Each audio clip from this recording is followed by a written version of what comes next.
आर्यवर्धन ने जाकर सही समय पर रोक लिया अनु को और बस से उतार कर लेकर आएगा वापस घर। सीरियल तुमसे तुम तक में अब आ गया है धमाकेदार ट्विस्ट, जहां पे मिल जाती हैं वहां पर वो दाई माँ जो कि बताती हैं कि तुरंत जाकर तुझे अनु को रोक लेना चाहिए वरना बहुत बड़ा महाकाल आ जाएगा। और इसके चलते ही यहाँ पर आर्यवर्धन अपनी कार से जाता है और यहाँ पर सामने ले जाकर कार खड़ी कर देता है बस के और अपनी अनु को उतारता है और अनु से कहता है प्लीज़ अनु मेरे साथ वापस चलो, तुम नहीं जा सकती हो क्योंकि मैं तुमसे प्यार करता हूँ। और ऐसा सुन के ही अनु यहाँ पर बस से उतर आती है और आकर बैठ जाती है कार में और दोनों यहाँ पर बहुत ही खुशी से वापस आते हैं। लेकिन इनको नहीं पता है कि भाई बहुत बड़ी मुसीबत है जो इनके करीब आ रही है, ऐसा दाई माँ का कहना है। अब दाई माँ जब देखती हैं यहाँ पर वही दाई माँ जो कि यहाँ पर माँ काली की भक्त हैं, वो कहती हैं कि अब तुम दोनों की जिंदगी में बहुत बड़ा यहाँ पर एक मोड़ आने वाला है जहाँ पर तुम दोनों एक रिश्ते से बंध जाओगे, यानी कि इन दोनों की शादी होने वाली है, ऐसा उनका कहना है। अब भाई यहाँ पे फाइनली कहानी में वो ट्विस्ट आएगा जिसका सबको इंतजार था। जैसे यहाँ पर आर्यवर्धन अपने घर पहुंचेगा वो अनु को अपने घर लेकर जाएगा अपनी माँ से मिलवाने के लिए और कहेगा माँ ये है अनु जिसकी बात मैं आपसे किया करता था।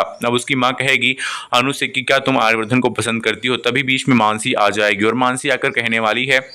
कि क्यों, अगर आर्यवर्धन को लड़की पसंद भी करती होगी तो इससे क्या। अब उसकी माँ कहती तुम चुप हो जाओ मानसी, लेकिन मानसी कहती मैं चुप नहीं होंगी, जैसा इनकी पहली पत्नी के साथ हुआ है वैसा इसके साथ भी होगा, इसलिए मैं चुप बिल्कुल भी नहीं रहूंगी। अब यहाँ पर एक मिस्टीरियस बात होती है भाई, अब यहाँ पे समझ में आता है कि कोई तो है, कुछ तो है ऐसा जो कि यहाँ पर छुपाया जा रहा है। यहाँ पे राजनंदिनी जो कि यहाँ पर आर्यवर्धन की पहली पत्नी थी वो कैसी थी इस बात का किसी को खबर नहीं है। फिलहाल आपको बता दें कि वो यहाँ पर अनु जो है वो उसकी पहली पत्नी आर्यवर्धन की पहली पत्नी राजनंदिनी का पुनर्जन्म है, यानी कि वही लड़की है जो कि यहाँ पर फिर से जन्मी है और वो कोई और नहीं बल्कि अनु है। अब अनु जो है वो फिर से शादी करेगी आर्यवर्धन के साथ जो कि उसकी ज़िंदगी में फिर से आएगी। अब यहाँ पर उन दोनों की शादी कैसे होगी ये आने वाले एपिसोड ही बताएंगे, लेकिन हम आपको बताते चलें कि जो राजनंदिनी जिनकी मौत हुई थी, जो आर्यवर्धन की पत्नी थी, उनकी मौत ऐसे ही नहीं हुई थी बल्कि उन्हें किसी ने मारा था। और वो मारने वाला आदमी कौन था इस बात का भी पता जब शादी होकर अनु उस घर में आएगी तब पता ही चलेगा। और यहाँ पर इनके घर में एक कमरा है जो सीक्रेट रूम, जहाँ पे आपने प्रोमो में देखा था कि आर्यवर्धन वहाँ पे जाता है और उसके ताले को बंद करके चला आता है। इसका मतलब उसके अंदर कोई कुछ तो राज है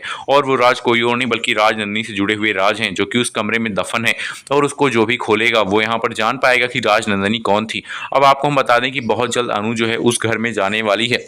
और आर्यवर्धन के उस सीक्रेट रूम में भी जाएगी, लेकिन जैसे वहाँ पे वो घुसने चलेगी यहाँ पे आके आर्यवर्धन की माँ उसे रोक लेंगी और कहेंगी आइंदा कभी उस कमरे की ओर देखना भी मत वरना तुम्हारी जिंदगी में कहर टूट पड़ेगा। यानी कि बात साफ है कि यहाँ पर पहली पत्नी जो राजनंदिनी थी उनकी मौत की जो सच्चाई उसको छिपाया जा रहा है। अब जो मानसी है वो यहाँ पर इस सारी सच्चाई को अनु को बताना चाहेगी, लेकिन अनु जो है इस सारी सच्चाई को सुन पाए इससे पहले यहाँ पर आकर आर्यवर्धन उसको दूर कर देगा। भाई अब यहाँ पर आर्यवर्धन की पहली पत्नी का सच यहाँ पर जानकर अनु कहीं ये शादी न तोड़ दे, आर्यवर्धन को ऐसा लगता है, इसलिए आर्यवर्धन जो है अपनी पहली पत्नी की सच्चाई को छुपाने की भरपूर कोशिश करेगा। लेकिन एटलीस्ट यहाँ पर शादी के मंडप में मानसी ले जाकर वो तस्वीरें रख देगी जिसमें साफ साफ दिखाई पड़ेगा कि जो उनकी पहली पत्नी थी वो हूबहू यहाँ पर अनु जैसी ही थी।